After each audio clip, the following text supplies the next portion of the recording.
É, rapaziada, não tem como. O Vasco da Gama é muito nosso freguês. A gente ganha dos caras lá. Hoje falaram uma estatística e o Corinthians é de igual para igual com o Vasco da Gama no Rio de Janeiro. Não é em São Paulo, não, é no Rio de Janeiro. O Corinthians, se eu não me engano, tem o mesmo número de vitórias do que o Vasco dentro do São Januário, nesse confronto direto. Então, assim, a gente sabe jogar contra o Vasco, a gente gosta de jogar contra o Vasco, e hoje a gente foi até o São Januário e merecemos a vitória. E digo mais, era para ter sido um jogo mais tranquilo se não fosse os vacilos individuais, vacilos defensivos, que o Corinthians cometeu em dois lances ali pontuais. Se o Corinthians está mais atento, teria ganhado tranquilo, teria ganhado na boa, tranquilo demais. Mas o que importa são os 3 pontos e tem muita coisa positiva para falar no vídeo de hoje aqui no canal do Torcedor Corintiano. Vamos lá, vamos para cima. O meu nome é Luiz, é um puta prazer ter vocês aqui. Quero pedir já, deixar o like, se inscrever no canal, ativar o sininho. Vamos embora, rumo aos 400 inscritos aqui no canal, então faz esse favor, compartilha o vídeo com seus amigos e deixe os comentários o que vocês acharam de Corinthians 3, Vasco da Gama 2, hoje o jogo lá no Rio de Janeiro, o jogo das 4 da tarde. Pra gente começar a falar do jogo, cara, o Corinthians jogou bem. O Corinthians jogou bem, um Corinthians bastante desfalque, um Corinthians hoje que, para surpresa de muitos, sem Rodrigo Garro de titular, Rodrigo Garro no banco, um Corinthians que entrou com uma porrada de volante, mas um Corinthians que do começo do jogo até o final do jogo fez uma partida muito boa, uma partida boa tecnicamente, uma partida boa fisicamente, uma partida muito boa taticamente, e um jogo onde o Corinthians conseguiu ter o controle do jogo, mesmo sem ter jogadores que controlem a partida. É difícil pensar isso, mas foi o que aconteceu.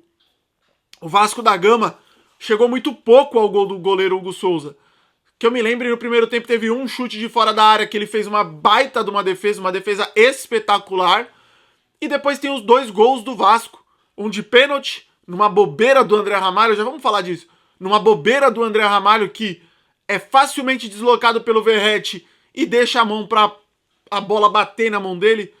Eu acho que foi contra o próprio Corinthians, se eu não estou enganado, que teve um pênalti desse, ou foi contra o Santos, foi Vasco e Santos. Um pênalti muito parecido, que o cara deixa a mão, a bola só resvala e o juiz dá pênalti, mas foi pênalti num vacilaço do André Ramalho que não dá para cometer um pênalti idiota daquele. E o segundo gol do Vasco já no final da partida, nos acréscimos, quando o Corinthians tinha uma vantagem de 3-1, quando o horrível, o tenebroso, o horroroso Félix Torres toma uma bola nas costas numa jogada que não pode acontecer, quando ele vai tentar um passe que não era para dar, fica reclamando com a arbitragem, fica ali, a bola vem nas costas deles e o Corinthians toma um segundo gol para gerar uma pressãozinha no final que não era necessário. Tirando isso, o Corinthians anulou o time do Vasco da Gama. E aí a gente tem que dar parabéns pro Dorival Júnior pela partida que o time fez hoje. Como eu disse, o Corinthians não contou com o Rodrigo Garro, que estava no banco. Entrou no segundo tempo. E o que fez o Dorival? Povoou o meio de campo do Corinthians. Ele lotou o meio de campo do Corinthians de jogador. O Corinthians, linha de zaga ali tradicional que vem jogando, Ranielli no meio, Bidon, Maicon, para surpresas de muitos, e também para minha, e Charles. E colocou na frente 2 moleques, o Guinegão e o Kaique. E com isso, o que ele fez? Ele conseguiu bloquear as entradas do Vasco da Gama, que tentou muito pelo meio e pelo meio não passou. O Corinthians hoje teve no Ranielli uma baita de uma partida do Ranielli. Tá jogando muito bem o Ranielli. O Maicon, eu não gosto muito do Maicon, mas fez uma partida muito segura. O Breno Bidon hoje eu já gostei mais participativo, chegando mais ao ataque, tocando a bola mais pra frente, menos pro lado, menos pra trás. É tudo que a torcida pede dele. O Charles tem muita dificuldade com a bola no pé, mas é um cara que se entrega demais. Soma-se a isso os laterais muito bem na partida, atacantes que incomodam a saída de jogo dos caras. O Kaique hoje eu nem acho que fez uma partida muito boa. O Guinegão é meio afobado às vezes, tem uma certa dificuldade para controlar a bola, mas é um cara que tá incomodando o zagueiro o jogo todo, tá apertando saída de jogo, tá ali causando trabalho, causando conflito. E isso fez com que o Corinthians conseguisse ter um primeiro tempo muito bom e muito tranquilo. Um primeiro tempo onde o Corinthians criou oportunidades, poderia ter aproveitado melhor as oportunidades, mas fez um gol numa bela jogada, numa jogada muito bem trabalhada, onde o André Ramalho acha um lançamento para o Bidu ele dá um passe açucarado para a entrada da área, onde o Maicon chega batendo e fazendo o primeiro gol do Corinthians numa bonita jogada. Muito bonita jogada do Corinthians. E um placar que era justo. O Corinthians merecia ir pro intervalo ganhando o jogo. Não merecia estar empatando com o Vasco da Gama, porque jogava a bola. E jogava a bola de forma inteligente. Se você não tem os melhores jogadores tecnicamente, dificulta o jogo dos caras. O Vasco da Gama também não é um primor de futebol. Mas eu te pergunto, você viu o Felipe Coutinho hoje no jogo? Não jogou nada o Felipe Coutinho. Você viu o meio de campo dos caras? Tietê, Nuno não sei das quantas, Jair? Não fizeram nada. O melhorzinho ali que tentou foi o tal de Ryan, mas mesmo assim muito pouco. Quase nada, fez o gol, mas em outras circunstâncias. Então assim, o Piton apoiando, não teve. Então o Corinthians neutralizou muito bem as forças e o foco do Vasco. E tem que ser isso. Pulando pro segundo tempo rapidamente. Tem o pênalti para empatar o jogo, um pênalti ridículo do André Ramalho, ridículo. E depois tem um segundo gol do Corinthians que é muito parecido com o primeiro gol do Corinthians. Bola virada, Bidu na lateral, toca pro meio, dessa vez pro Garro, que podia ter batido de primeira, mas ele ajeita, bate, o goleiro defende, no rebote o Mateuzinho ajeita pro meio da área, pro Guinegão afundar com bola e tudo pra dentro do gol. E assim, voltar a fazer sentido. E que jogada bem trabalhada do Corinthians. Cara, o time tem que ter repertório e isso é muito cobrado do Dorival. Você tem que ter repertório. Você tem que ter triangulações, você tem que ter passagem, você tem que ter bom futebol. E hoje o Corinthians teve. A jogada funcionou uma vez, tava funcionando várias e várias vezes. Seja com o Mateuzinho, seja com o Bidu. Por que não continuar explorando o que o adversário tá te dando? Hoje o Corinthians fez isso. Fez e fez muito bem. E aí, pra coroar tudo, tem o terceiro gol num escanteio, o cruzamento, Gustavo Henrique cabeceia, meio que na sorte, meio que na cagada, meio que de bate pronto ali, a bola vem, pega nele, gol. Mas enfim, era o 3-1 pra tranquilizar, e aí no finalzinho, já nos acréscimos, o juiz deu 7-8, faltando uns 3, tem essa bobagem do Félix Torres que não dá pra jogar no Corinthians. Eu ouso dizer que talvez o Félix Torres seja aquele jogador que talvez em outro time ele vai jogar até bem, mas no Corinthians não dá mais.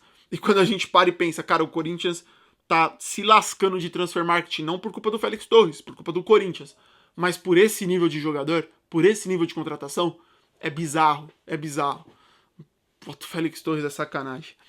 Mas vamos continuar na alegria, vamos continuar na felicidade. A vitória é fundamental, mano, fundamental.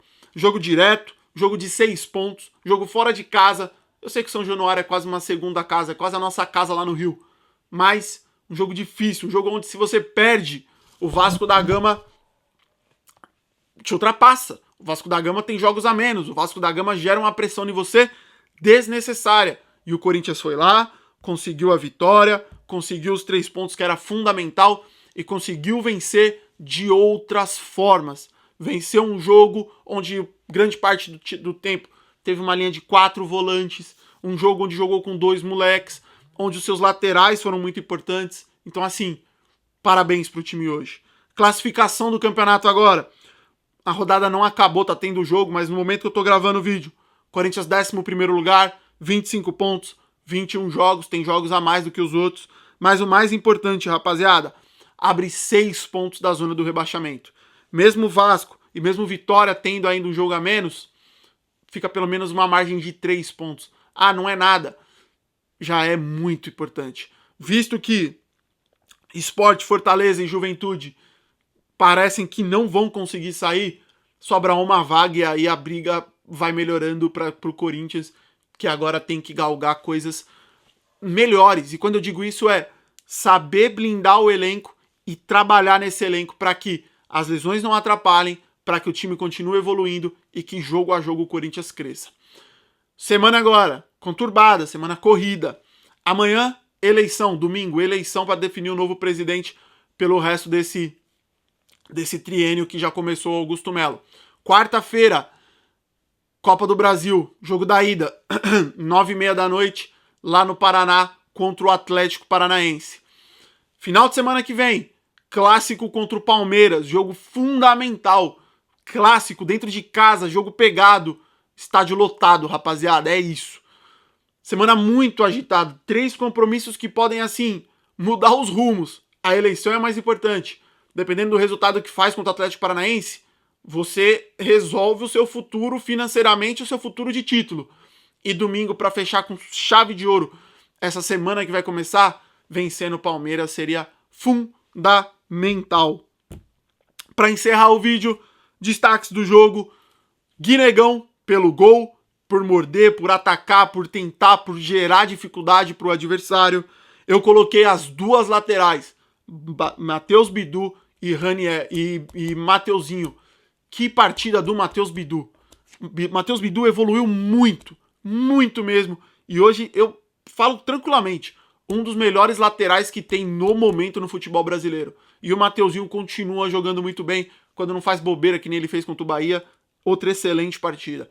E o Ranieri, falei do Matheus Bidu, hoje eu falo tranquilamente, o Ranieri é top da posição volante hoje no Brasil, mas top, morde, chega no ataque, dá uma consistência para a zaga, uma consistência para o time, consegue fazer com que os laterais fiquem mais livres. Excelente partida do Ranieri. Destaques negativos: Félix Torres, meu Deus, André Ramalho, meu Deus, e o Charles, porque assim, mesmo tendo volúpia, o Charles deixa a desejar e deixa a desejar com gosto. É isso, rapaziada, espero que vocês tenham gostado. Vitória do Coringão, vamos pra cima, que essa semana seja boa pra gente, rapaziada. Um forte abraço, fiquem todos com Deus, não se esqueçam de se inscrever e deixar o like, e vai Corinthians!